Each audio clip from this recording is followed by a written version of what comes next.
Baik ya, hari ini saya pada pertemuan pertama akan menyampaikan terlebih dahulu terkait tentang pengantar ya, pengantar pendidikan Pancasila.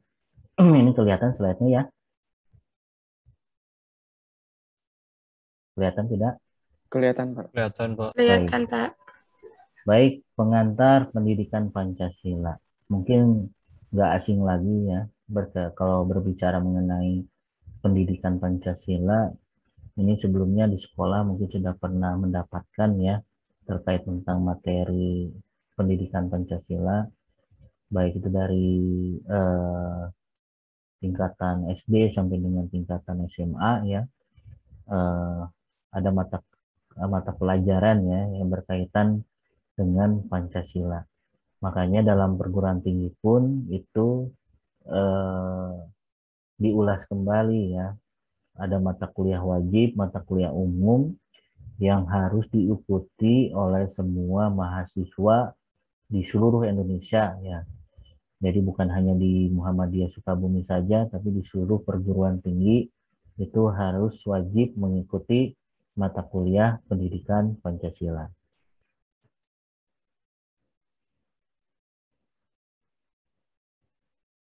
Ya, mungkin saya hanya mengingatkan saja ya bahwa yang namanya Pancasila itu adalah sebagai dasar negara kita ya, yang sudah eh, susah payah dengan melalui proses yang sangat panjang oleh para pendiri negara kita untuk merumuskan bentuk dasar negara kita.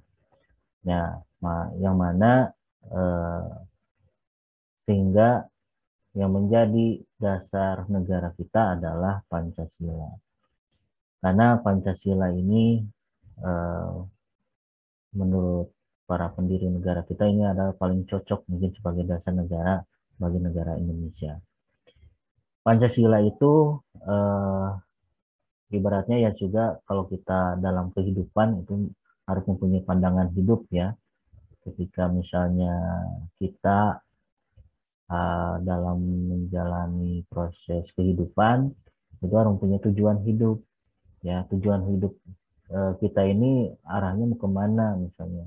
Anda nanti harus mencari capaian-capaian nanti ke depannya, harus punya mimpi ya, mimpi nanti itu ke depannya seperti apa, eh, kapan harus lulus sarjana, kapan untuk bekerja, mendapatkan pekerjaan yang baik, entah kapan menikah, kapan punya rumah, dan itu harus ada capaian-capaian atau apa namanya impian lah ya, mimpi-mimpi.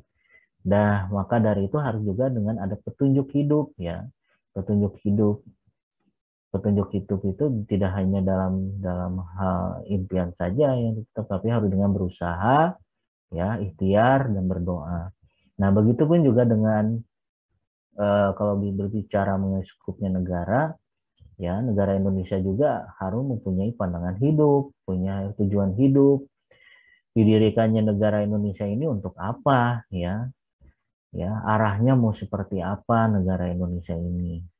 Dan juga eh, sebagai fondasi ya atau pegangan dalam mencapai proses kehidupan negara Indonesia adalah dengan harus mempunyai dasar negara. Ya, dasar negara kita adalah Pancasila. Nah, jadi Pancasila itu adalah dasar filsafat negara Republik Indonesia ya yang secara resmi mungkin ini sudah pernah mendengar ya bahwa dalam pembentukan Pancasila itu melalui proses sidang ya, proses sidang baik itu dalam BPUPKI sampai dengan PPKI ya, persiapan kemerdekaan Indonesia. Nah, Pancasila ini diresmikan, disahkan oleh PPKI pada tanggal 18 Agustus 1945 ya. Dan tercantum juga dalam pembukaan Undang-Undang Dasar 1945 ya. Jadi kedudukan Pancasila ya tidak lagi misalnya hanya sebatas dasar negara saja, tapi selain itu juga sebagai dasar filsafat ya atau juga pandangan hidup bangsa dan negara Indonesia, yang mana dengan proses yang panjang ya, perlahan-lahan dengan mulai eh, ada perubahan ya, adanya manipulasi, dibatasi, direkrutasi dengan adanya kepentingan dari penguasa ya, khususnya dalam kepentingan politik. Padahal yang namanya dasar negara kita itu sebagai pandangan hidup bagi semua eh, warga negara ya, dan juga negara Indonesia. Nah, dengan upaya gerakan reformasi ya mengembalikan kedudukan dan fungsi Pancasila ya sebagai dasar negara. Yang ini pernah ditetapkan di ketetapan MPR tahun 98 ya. Dengan kalau dulu ada namanya P4 ya. Sekarang itu sudah nggak ada ya namanya P4, sudah adanya pencabutan P4. Nah, jadi Pancasila ya selain sebagai tujuannya adalah sebagai dasar negara, juga sebagai pandangan filsafat negara ya untuk tujuan hidup ke depannya dan cita-cita ke depannya itu seperti apa. Ya. Nah, selanjutnya ada terdapat ciri-ciri di mana Pancasila dikatakan filsafat ya. Nah, kita harus bisa memahami dulu sih apa sih yang dimaksud dengan filsafat. Nanti ada mata kuliah filsafat ilmu ya. Mungkin kalau sudah eh, nanti cabang-cabangnya ya dalam bidang akuntansi, ada bidang hukum ya. Mungkin nanti ada filsafat yang berkaitan tentang akuntansi. Ya, kalau di hukum itu ada filsafat hukum ya. Jadi filsafat itu apa ya? Kita harus mengetahui dan memahami makna dari filsafat.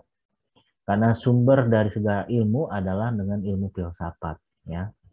Nah, di sini terdapat ciri-ciri di mana Pancasila dikatakan filsafat. Yang pertama, sistematis ya. Berarti Pancasila itu sistematis, fundamental sebagai fundamental, universal luas, integral bagian ya, dan radikal dalam mencari kebenaran yang hakiki ya. Jadi itu ciri Pancasila. Intinya Pancasila ini bisa mengikuti perkembangan zaman ya. Mau zamannya seperti apa, teknologinya seperti apa, ya semakin modern pun Pancasila bisa beradaptasi ya dengan perkembangan zaman. Karena Pancasila itu kan juga lahir karena dilihat dari kebiasaan nilai-nilai dari masyarakat itu sendiri. Yang kedua, filsafatnya yang monoteis dan religius, yang mempercayai adanya sumber kesemestaan yaitu Tuhan Yang Maha Esa. Artinya bahwa Pancasila eh, apa namanya mengenal dan dengan adanya percaya kepada Tuhan Yang Maha Esa.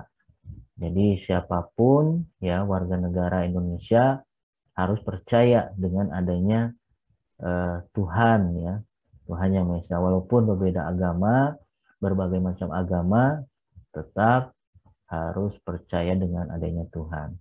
Meskipun ada juga sih sebenarnya warga negara yang tidak beragama ya. Nah, itu juga sebenarnya tidak mencerminkan nilai Pancasila ya. Seharusnya mereka yang tidak memiliki agama, mungkin kalau di KTP-nya beragama, tapi dia hanya dasarnya tidak beragama ya, atau ateis ya istilahnya. Masih ada sih sebenarnya orang yang eh, tidak beragama. Yang penting sih yang ada sistem apa kepercayaan, dia harus percaya dengan adanya Tuhan ya, yang Maha Esa. Nah, yang ketiga, memiliki corak universal, terutama sila pertama dan sila kedua, serta corak nasional Indonesia, terutama sila ketiga, empat, dan lima ya. Nah, hafal ya, sila pertama sampai sila kelima ya. Jangan sampai tidak hafal ya. Coba saya tanya, Nesti, sila pertama apa? Ketuhanan yang Maha Esa. Hmm. Jody, saudara Jody, sila kedua apa?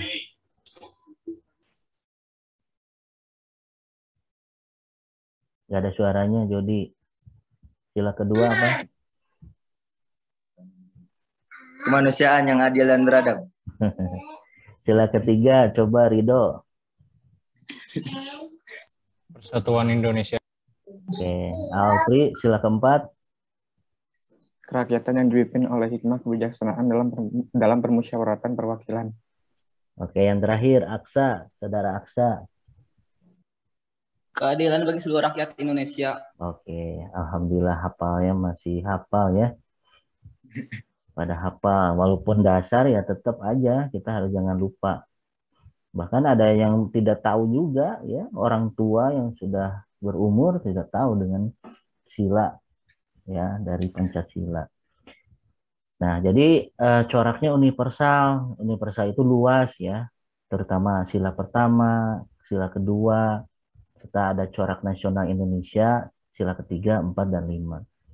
Jadi kalau universal itu luas, ya mungkin dunia, berbicara dunia lah luas, itu masuk kepada sila pertama dan kedua. Kalau berbicara apa namanya dengan kepribadian bangsa Indonesia, itu ada di sila ketiga, 4, dan 5. Ya. Yang keempat adalah idealisme fungsional, jadi dasar dan fungsi serta tujuan ideal. Ya, jadi mempunyai Pancasila itu selain sebagai dasar juga mempunyai fungsi serta tujuannya ya. Tujuannya untuk apa? Yang kelima ada harmoni ideal, asasnya selaras, serasi, dan seimbang ya. Yang keenam memiliki ciri-ciri dimensi idealitas, realitas, dan fleksibilitas. Jadi ideal ya, idealitas itu ya berarti Pancasila itu sudah menjadi dasar negara yang ideal ya. Realitas itu berarti sesuai dengan kenyataan ya. Karena kenyataan sesuai dengan bagaimana nilai-nilai yang ada di masyarakat ya Nusantara. Fleksibilitas, Pancasila ini fleksibel ya, yang bisa beradaptasi dengan walaupun dengan perkembangan zaman ya sekalipun. Jadi tidak bisa lagi namanya mau dirubah lagi dasar negara. Mungkin harus dengan pertumpahan darah dulu ya kalau mau merubah dasar negara kita. Apalagi kita mungkin Anda pernah menyaksikan lah mungkin ya sejarah mengenai proses sejarah masa lampau ya, mengenai pemberontakan G30 SPKI ya, dengan pengkhianatan dan lain-lain. Nanti silakan Anda apa namanya untuk mempelajari ya mengenai sejarah bangsa Indonesia pada masa dulu itu seperti apa ya sebelum terbentuknya negara maupun setelah terbentuknya negara. Nah, landasan pendidikan Pancasila ada landasan historis, kultural, yuridis, dan filosofis. Kalau landasan historis berarti berbicara mengenai sejarah ya. Ya kita tidak bisa melupakan sejarah bagaimana proses perjalanan dari bangsa Indonesia. Nah, bangsa Indonesia ini dulunya apalagi dengan sistem kerajaan ya, ada kerajaan Kutai, Sriwijaya, Majapahit, sampai dengan datangnya penjajah ya. Sampai bangsa Indonesia ini merdeka ya, mempunyai jati diri sendiri ya, hidup sendiri tanpa bergantung kepada negara lain ya. Nah, di mana terdapat ciri khas sifat karakter dari bangsa Indonesia ya. Nah, bangsa Indonesia, negara Indonesia ini ada pendiri bangsanya namanya the founding father ya. Yang mana terbentuklah yang namanya 5 sila itu tersebut, prinsip sila. Ada landasan kultural ya, landasan kultural ini berbicara mengenai suatu asas ya kultural yang dimiliki dan melekat pada bangsa itu sendiri. Jadi nilai-nilai kenegaraan dan kemasyarakatan yang terkandung dalam sila-sila Pancasila bukanlah merupakan hasil konseptual. Jadi yang namanya Pancasila ini memang bukan karena hasil konseptual sendiri saja. Ya, jangan berpikiran bahwa oh Pancasila ini dibentuk oleh Soekarno saja, tidak, karena selain Soekarno ya ada juga orang-orang pihak-pihak lain ya yang mengkonsepkan terkait tentang Pancasila ya. Maka kita sebagai generasi penerus ya, terutama Anda sebagai generasi penerus yang mempunyai ya intelektual ya, maksudnya kita masuk kepada kaum intelektual di kampus, harus mendalami dan mengkaji terkait dengan karya yang sudah diciptakan dan dibentuk oleh para pendiri negara kita ya. Terutama bukan hanya memahami, mendalami, tapi juga harus mengaplikasikan ya kepada masyarakat ya, terutama pada diri sendiri. Apakah kita sudah mencerminkan ada pada diri kita nilai-nilai Pancasila atau belum ya? Kalau misalnya belum, maka lakukanlah, upayakanlah untuk supaya nilai-nilai Pancasila ini menerap pada diri kita sendiri dan bisa merealisasikannya pada diri sendiri dan juga kepada masyarakat sekitar. Nah, landasan kenapa harus mempelajari pendidikan Pancasila, ini ada landasan hukumnya ya. Ini tertuang di dalam Undang-Undang Nomor 20 Tahun 2003 tentang Sistem Pendidikan Nasional. Ya. Jadi pasal 1 ayat 2 disebutkan bahwa sistem pendidikan nasional berdasarkan Pancasila. Berarti inilah landasan hukumnya kenapa harus mempelajari pendidikan Pancasila. Ada juga landasan filosofis ya. Landasan filosofis itu berarti Pancasila sebagai dasar filsafat negara dan pandangan filosofis bangsa Indonesia. Oleh karena itu sudah merupakan suatu keharusan moral untuk secara konsisten merealisasikan dalam setiap aspek kehidupan bermasyarakat, berbangsa, dan bernegara. Jadi secara filosofis, bangsa Indonesia sebelum mendirikan negara adalah sebagai bangsa yang berketuhanan dan berkemanusiaan. Nah, hal ini berdasarkan kenyataan objektif bahwa manusia adalah makhluk Tuhan yang Maha Esa. Sehingga setiap aspek penyelenggaraan negara harus bersumber pada nilai-nilai Pancasila, termasuk sistem peraturan perundang-undangan di Indonesia. Ya, jadi intinya dari pandangan landasan filosofis ini ya, bahwa kesimpulannya sebelum negara Indonesia merdeka, karena Pancasila itu terbentuk karena digali ya dari nilai-nilai yang ada di masyarakat, sehingga tidak jauh ya bagaimana dengan kepribadian dan karakter dari masyarakat itu sendiri. Bahkan masyarakat kita ini sebelum merdeka pun negara sudah ada salah satu ciri ya, misalnya sudah percaya dengan adanya Tuhan ya, Tuhan yang Maha Esa. Sehingga dan juga dengan ciri-ciri yang lain, misalnya negara kita ini, masyarakat kita ini menganut prinsip misalnya asas kekeluargaan, ya, gotong royong, musyawarah, dan lain-lain. Nah, itu tercerminkan di dalam nilai-nilai yang ada di Pancasila. Karena Pancasila itu tidak lepas dari bagaimana kepribadian yang ada di masyarakat Indonesia. Tujuannya untuk apa kita mempelajari pendidikan Pancasila?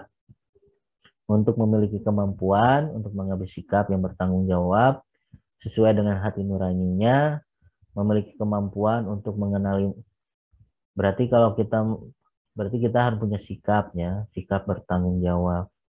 Kita sudah punya sikap itu enggak? Misalnya terutama dalam bertanggung jawab kepada pekerjaan saja, atau bertanggung jawab sebagai kepala keluarga, bertanggung jawab sebagai anak. Nah, itu juga kita harus koreksi diri pada diri kita sendiri. Apakah kita sudah mempunyai sikap bertanggung jawab?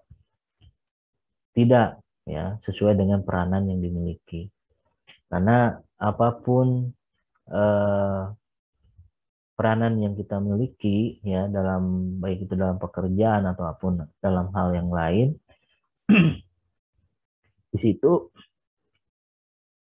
nanti ada bentuk pertanggungjawabannya, bentuk pertanggungjawaban.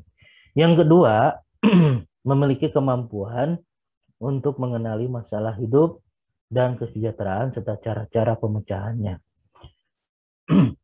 Jadi Anda harus bisa menjadi orang yang bisa menyelesaikan masalah. Jangan lari terhadap masalah ya. Kadangkala orang kalau punya masalah sembunyi, lari, tidak mau menyelesaikan persoalan. Tapi kita harus mempunyai kemampuan ya dalam mengenali suatu masalah, terutama masalah hidup. Karena kita harus fight ya, harus siap apapun masalahnya harus dihadapi. Ya, karena itu berkaitan dengan nilai-nilai Pancasila juga. Yang ketiga, mengenali perubahan-perubahan dan perkembangan ilmu pengetahuan, teknologi, dan seni. Yang keempat, memiliki kemampuan untuk memaknai peristiwa sejarah dan nilai-nilai budaya bangsa untuk menggalang persatuan Indonesia. Berarti harus memahami bagaimana sejarah. Kita tidak bisa melupakan sejarah ya. Dan juga harus mengembangkan nilai-nilai budaya bangsa Indonesia.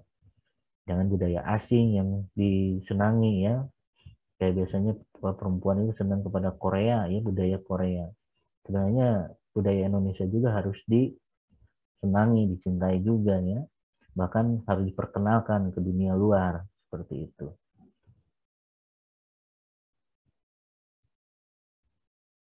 Baik, nanti waktunya habis, nanti kita lanjut lagi ya sesi.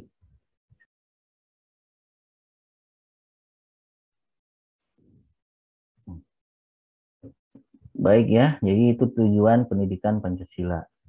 Selanjutnya ada pembahasan Pancasila, ya, pembahasan Pancasila secara ilmiah. Jadi Pancasila itu termasuk filsafat Pancasila sebagai suatu kajian ilmiah harus memenuhi syarat-syarat ilmiah. Ada juga menurut Insinyur Pojo Wijatno yang dalam bukunya Tahu dan Pengetahuan ya, mencantumkan syarat-syarat ilmiah sebagai berikut. Ya. Berobjek berarti ada objek forma dan objek materia. Apa sih yang dimaksud dengan objek forma dan objek materia ya? Objek forma itu adalah suatu sudut pandang tertentu dalam pembahasan Pancasila.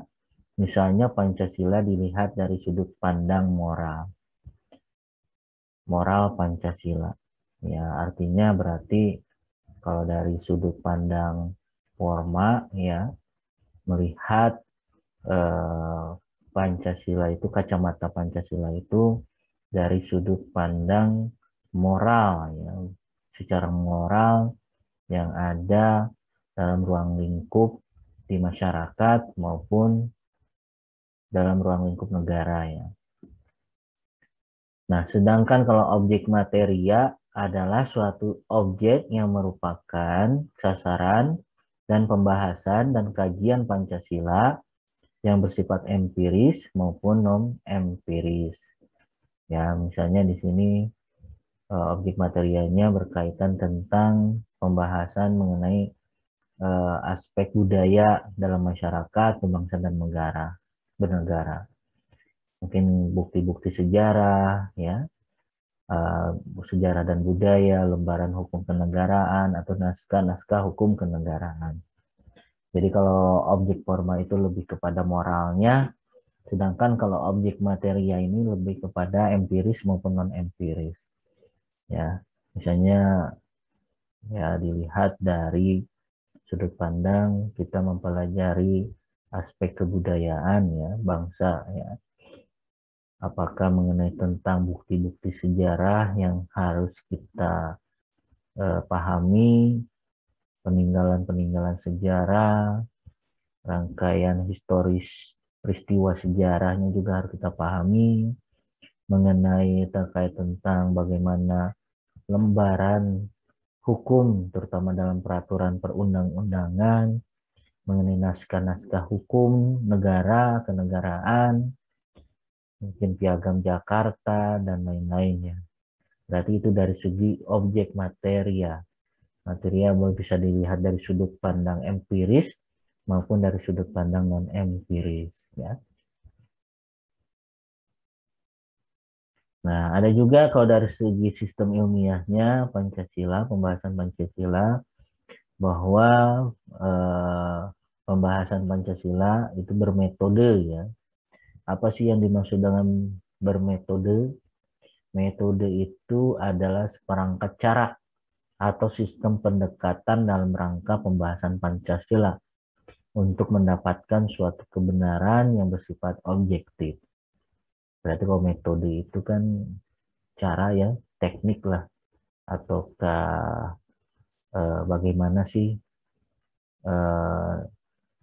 apa namanya kriteria ataukah teknik metode yang harus bisa dilakukan untuk dalam pendekatan untuk pembahasan terkait Pancasila misalnya, untuk mendapatkan kebenaran suatu yang hakiki. Karena salah satu metode dalam pembahasan Pancasila ada juga namanya, istilahnya adalah metode analitika sistematik, yaitu suatu perpaduan metode antara analisis dan sintesis ya. Kalau analisis berarti kita menganalisa ya, mengkaji, meneliti ya. Kalau sintesis itu berarti akibat atau hasil yang didapatkan dari analisis yang kita lakukan. Nah, ada juga namanya hermeneutika. Hermeneutika yaitu suatu metode untuk menemukan makna di balik objek. Ya. Jadi untuk memahami, untuk menemukan apa sih sebenarnya makna yang didapat dari kajian atau penelitian objek yang menjadi bahan kajian kita misalnya. Kalau terutama kalau dalam hal Pancasila ya mungkin kajiannya berkaitan tentang Pancasila. Ada juga interpretasi, dan metode-metode tersebut senantiasa didasarkan atas hukum-hukum logika dalam suatu penarikan kesimpulan. Nah, begitupun juga dalam hal para pendiri negara kita ya, founding father kita dalam mengkaji dan meneliti itu tidak mudah ya. Tidak begitu saja Pancasila itu terbentuk, itu melalui proses yang sangat panjang. Maka para pendiri negara kita ini kan harus mempelajari dulu, melakukan penelitian dulu. Misalnya mempelajari mengenai bagaimana kehidupan dari setiap suku bangsa yang ada di negara kita. Kalau dulu kan namanya Nusantara lah ya, masyarakat Nusantara. Berarti kan harus mempelajari dari suku bangsa yang satu sampai dengan suku bangsa yang lain. Baik itu dari kepribadiannya, karakternya, itu pasti haruslah dipelajari terlebih dahulu. Makanya ya dengan bermetode tadi ya. Yang kedua adalah bersistem. Bersistem itu adalah pembahasan secara ilmiah dengan sendirinya sebagai sistem dalam dirinya sendiri, yaitu sebagai objek bersifat ilmiah senantiasa bersifat koheren atau runtut, tanpa ada suatu penentangan di dalamnya, sehingga sila-sila Pancasila itu sendiri adalah merupakan satu kesatuan yang sistematik. Ya, jadi artinya, maknanya sistem itu berarti kan suatu pola ya, atau ketentuan yang mana kalau berbicara mengenai Pancasila, terutama dalam sila-sila pertama dan sampai sila kelima, itu tidak berdiri sendiri ya. Antara sila satu dengan sila yang lain itu merupakan satu kesatuan yang tidak dapat dipisahkan dan saling membutuhkan. Misalnya Contohnya misalkan kalau diilustrasikan ya, sila pertama ketuhanan yang Maha Esa. Ya, berarti sila pertama itu adalah sebagai pondasi dasar utama ya, utama yang harus dimiliki oleh bangsa Indonesia adalah harus percaya dengan adanya Tuhan yang Maha Esa. Misalkan sila kedua, kemanusiaan yang adil dan beradab. Kalau kita mau jadi manusia yang adil dan beradab, ya, berarti yang harus dijiwai apanya? Dijiwai adalah dengan lebih bagusnya lagi harus dengan adanya kepercaya dengan Tuhan yang Maha Esa. Maka harus dibarengi dengan nilai-nilai religius terhadap kepada manusia itu sendiri. Tidak mungkin dikatakan sebagai manusia beradab kalau dia tidak mempunyai nilai-nilai religius pada dirinya. Ada artinya antara sila satu dengan sila itu saling mempengaruhi, saling memiliki satu kesatuan yang tidak dapat dipisahkan. Ya.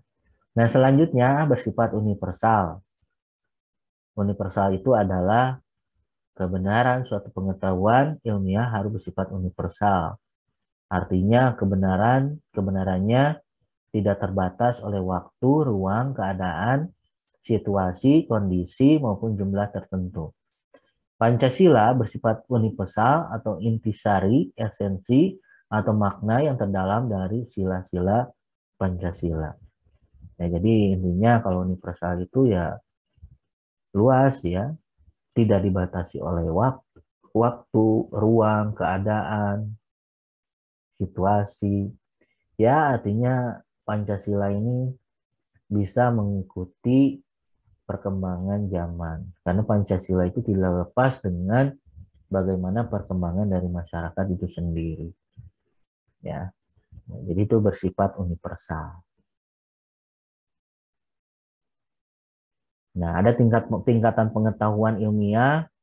Tingkatan pengetahuan ilmiah ini dalam masalah ini bukan berarti tingkatan dalam hal kebenarannya, namun lebih menekankan pada karakteristik pengetahuan masing-masing. Tingkatan pengetahuan ilmiah sangat ditentukan oleh macam-macam pertanyaan. Misalnya deskriptif bagaimana, kausal mengapa, normatif kemana, esensial apa. Sedangkan kalau dari segi pengetahuan, untuk mencari suatu kebenaran, ya. Kalau misalnya Anda berbicara mengenai ilmu filsafat, karena ilmu filsafat itu adalah ilmu dari segala ilmu, ya. Misalnya ada ilmu bidang hukum, ekonomi, akuntansi, ya. Itu tidak begitu saja ilmu itu muncul, ada ya. Itu awal mulanya pasti dari filsafat ilmu filsafat. Kayak misalkan Anda harus memahami dari mana siapa penemu misalnya mengenai terkait tentang laporan keuangan, ya. Ada debit, ada kredit. Nah, itu ada historisnya pasti yang membentuk atau menciptakan terkait tentang laporan keuangan.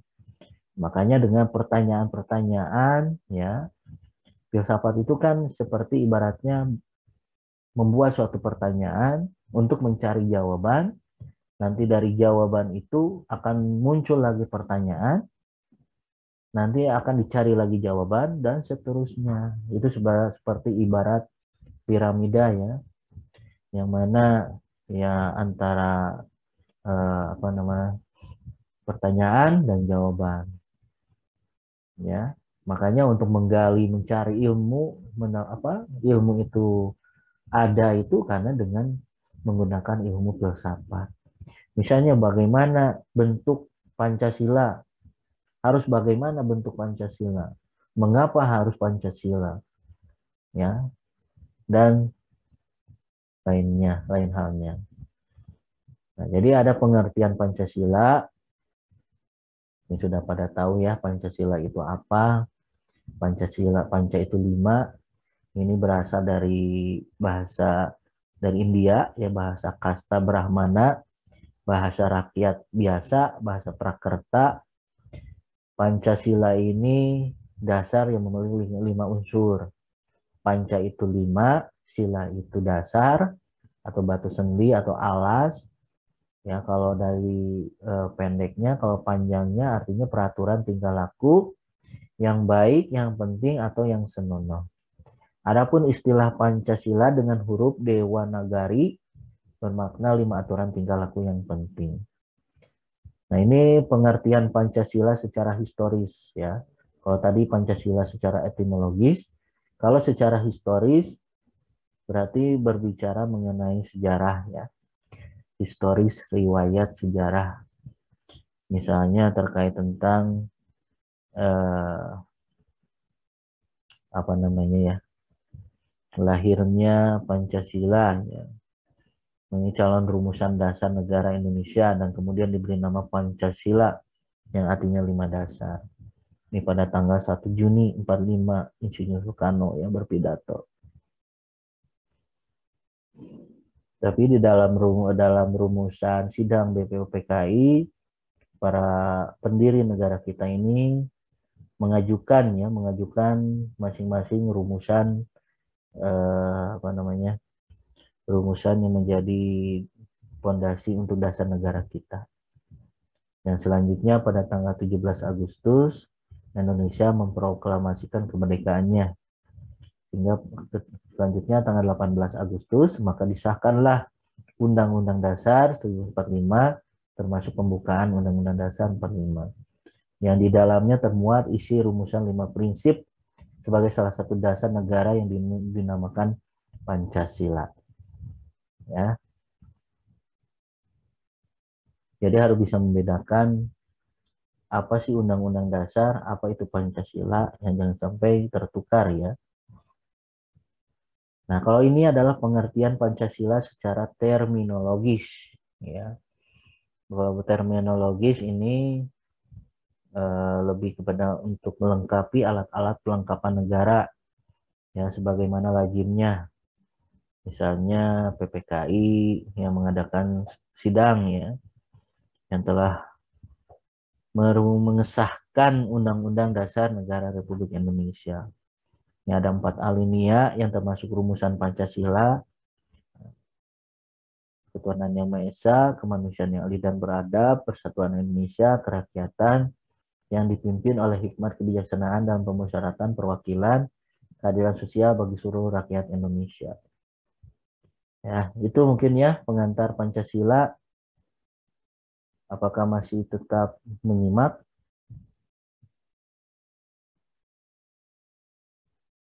Masih ada ini? Masih ada ya? Bapak, maaf, izin bertanya. Ya, silakan. Tadi kan Bapak bilang empiris ya, secara empiris. Nah, empiris itu artinya apa ya, Pak? Ya, kalau empiris itu dari segi kenyataannya. Empiris itu kenyataan dan kan empiris dan non empiris berarti dari segi kenyataan dan juga dari segi bukan kenyataannya seperti itu. Nah, itu empiris. Ya. Terima kasih, Pak. Ya. Coba saya tanya dulu deh. Saudari Nesti. Saudari Nesti. Ya.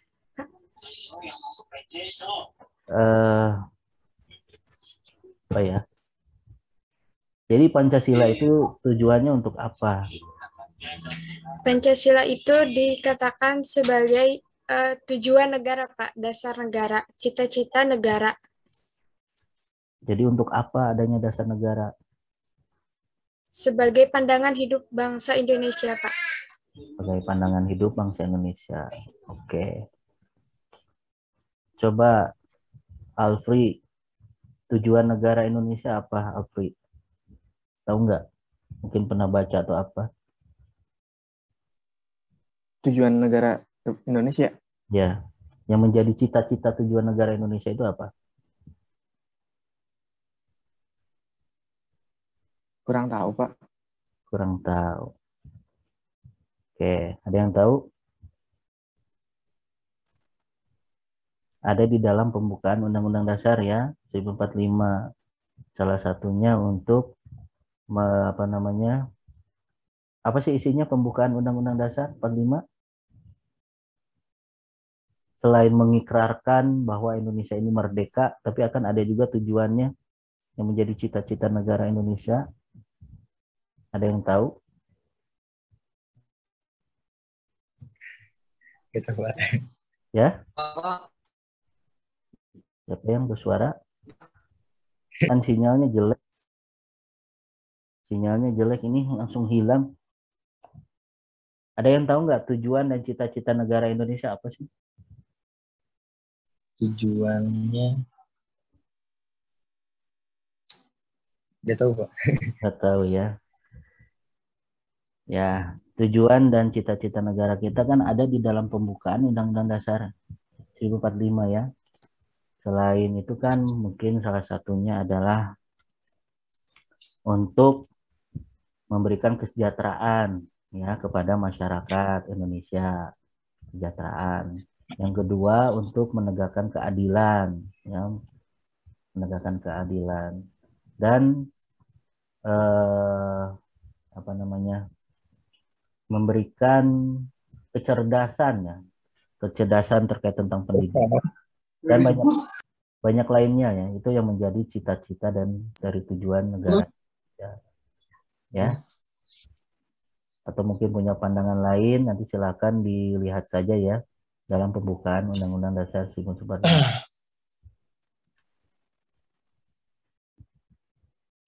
Atau mungkin ada pertanyaan yang mau di-sharingkan sebelum ditutup? Terakhir Pak ya, pertanyaan. Ya, jangan susah-susah ya Kan pertanyaannya ya. ya, untuk sila pertama Pak, kan Ya. ketuhanan yang Maha Esa ya. Sementara sekarang kan Indonesia tuh banyak kayak ada juga yang ateis gitu menurut kayak Bapak tadi bilang. Nah itu bagaimana Pak? Berarti dia tidak mengikuti Pancasila dong Pak? Nah, itu pertanyaannya berat ya. Berat. Memang secara realita, kenyataan, ya, fakta yang terjadi di masyarakat masih adalah namanya masyarakat, mungkin masyarakat apa ya, tapi nggak masuk masyarakat modern ya, mungkin masyarakat yang masih percaya dengan ya dia itu tidak percaya dengan namanya Tuhan ya, ateis ya. Walaupun memang ya di KTP-nya mungkin dia, karena kalau di dalam KTP itu harus dicantumkan, tetap agamanya itu harus dicantumkan. Kalau misalnya agamanya kepercayaan, ya harus dicantumkan kepercayaan. Artinya meskipun dia tidak beragama, tapi kalau kepercayaan, berarti dia tetap percaya kepada Tuhan. Ya, meskipun dia tidak beragama, dia percaya pada Tuhan. Nah, kalau berbicara mengenai tidak percaya dengan adanya Tuhan, itu lagi kembali kepada tugas pemerintah ya, yang harus memberikan edukasi, sosialisasi kepada masyarakat yang masih dikatakan belum percaya dengan adanya Tuhan. Coba bisa diberikan contoh nggak? Salah satu contohnya di mana? Yang tidak beragama, tidak percaya dengan Tuhan, Apri tahu nggak? Ateis Pak. Ya, yang ateis. Salah satu contohnya di mana? Ya maksudnya kan dia kan tidak percaya agama gitu. Sementara dia di Indonesia harus mengikuti idealisme Pancasila yang harus percaya tentang agama ketuhanan yang Maha Esa gitu. Maksudnya apakah dia harus ikut Pancasila itu atau harus ngikutin hak dia sebagai warga negara gitu? Ya tetap, walaupun bagaimana kita sebagai warga negara, contoh lah kalau saya misalnya, si A lah, jangan saya, kan itu kan dosa juga kalau kalau kita nggak beragama ya. Si A misalnya tidak beragama, dia tidak percaya dengan adanya Tuhan yang Maha Esa. Mungkin kalau dari segi dia sebagai warga negara, dia dilindungi ya mengenai hak asasi manusianya. Karena secara konstitusi setiap warga negara itu harus dilindungi, baik dari segi hak asasi manusianya, begitupun juga mengenai kewajiban yang harus diberikan oleh negara. Karena ada hak dan kewajiban antara warga negara dengan negara ya atau pemerintah ya. Warga negara itu haknya apa, kewajibannya apa, dan pemerintah pun juga sama, ada haknya, ada kewajibannya. Nah, ketika misalnya ditemukan di masyarakat masih kalau ditemukan ada masyarakat yang tidak percaya dengan adanya Tuhan, maka itu termasuk sudah namanya melanggar dengan namanya nilai-nilai Pancasila. Sehingga pemerintah perlu melakukan upaya sosialisasi, edukasi supaya mereka percaya dengan adanya Tuhan ya. Ya walaupun mereka tidak menganut agama, yang penting dia harus percaya dengan adanya Tuhan. Saya misalnya di suku mana ya, suku Baduy ya. Kalau nggak salah di suku Baduy itu mereka tidak percaya dengan tidak beragama, tapi mereka sistemnya adalah kepercayaan ya. Walaupun kepercayaan, tapi mereka percaya dengan adanya Tuhan ya, Tuhan yang Maha Esa. Maka kalau dari segi ya, dari segi moralnya itu sangat bertentangan dengan nilai-nilai Pancasila. Makanya pemerintah jangan melakukan pembiaran ya terhadap kalau ada anggota masyarakatnya yang masih tidak percaya dengan adanya Tuhan ya. Karena itu juga berarti tidak sesuai dengan landasan dari nilai-nilai Pancasila. Makanya perlulah dilakukan selalu sosialisasi, edukasi, bukan hanya pemerintah saja, mungkin kita juga ya. Anda sebagai mahasiswa, saya juga sebagai sebagai warga negara Indonesia harus punya kewajiban untuk selalu merealisasikan, mengaplikasikan terkait tentang nilai-nilai Pancasila. Mungkin itu ya, atau mungkin ada pandangan lain? Kalau menurut Alfri sendiri gimana? Ya, jelas sih, Pak. Jadi artinya harus ya. Putus-putus suaranya. Ya, terima kasih, Pak. Oke. Ya? Sudah jelas, Pak. Oke. Mungkin itu bisa juga jadi bahan kajian ya, diskusi ya. Nanti silakan kepada 5 orang ini dibentuk ini ya. Bukan kelompok karena sedikit ya. Jadi satu orang sendiri aja lah. Membuat karena 5 orang. Jadi ada tugasnya nanti membuat makalah dan PowerPoint. Yang pertama mungkin Saudara Alfri ya. Tugasnya adalah membuat makalah dan PowerPoint nanti mempresentasikan. Pertama misalnya pertanyaannya kenapa apa makna dari sila pertama? Oke, makna sila pertama itu apa? Yang kedua, kasus-kasus apa penyimpangan kasus yang terjadi terhadap sila pertama? Ya, kasus penyimpangan. Adakan itu yang berkaitan tentang sila pertama.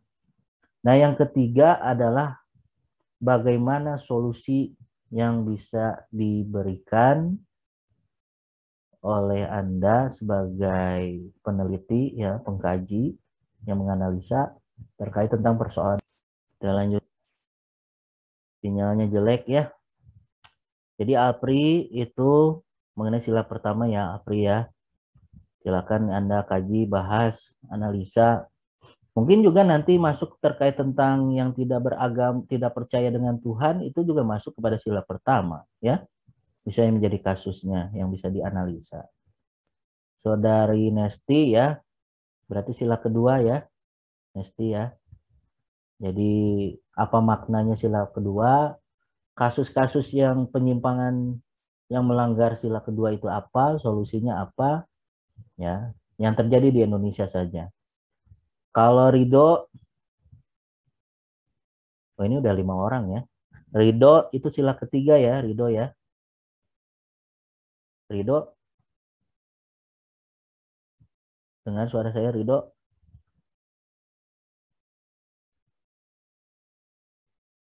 Oke. Ridho sila ketiga, Jody sila keempat, dan Aksa sila kelima ya. Iya, Pak. Baik. Itu saja. Ada lagi yang mau di-sharingkan? Kalau tidak ada, saya cukupkan saja ya. Mungkin itu saja penyampaian dari saya. Silakan isi presensinya, materinya ada juga ada. Dan juga mungkin saya sampaikan kalau misalnya saya berhalangan, tidak bisa hadir, mungkin nanti saya ada pengganti video pembelajaran ya. Jadi walaupun misalnya saya nggak hadir, video pembelajaran adalah yang bisa sebagai penggantinya. Demikian yang bisa disampaikan oleh saya ya. Mohon maaf kalau ada kehilapan atau kekurangan dalam penyampaian atau ada ucapan yang kurang berkenan. Saya tutup saja. Assalamualaikum warahmatullahi wabarakatuh. Waalaikumsalam. Waalaikumsalam. Ya, kasih ya.